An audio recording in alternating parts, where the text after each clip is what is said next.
మన స్కూల్ పుస్తకాల్లో బహుశా మీ 6వ తరగతిలో అనుకుంటాను ఎక్కడో ఒక కథ ఉంది.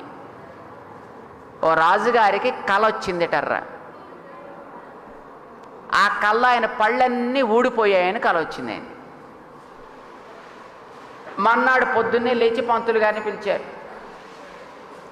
ఏమండి, నాకు ఇలా కల వచ్చింది, ఏమిటి దానికి ఫలితము అని అడిగారట.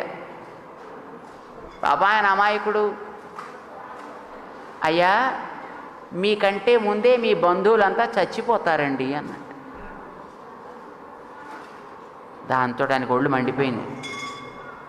నా బంధువులంటే నాకంటే ముందు చచ్చిపోతారని చెప్తావా?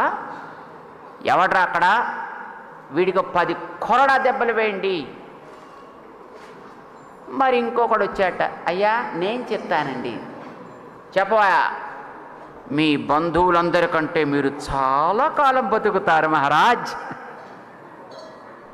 అబ్బా నిజమా? వీడికి 10 బంగారు కాసులు ఇవ్వండి అన్నట్టు. తాత్పర్యం ఏమిటి?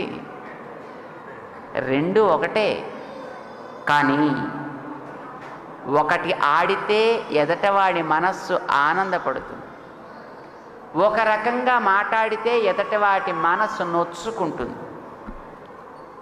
తాత్పర్యం అదే కావచ్చు, కానీ మాట, ఆడే తీరు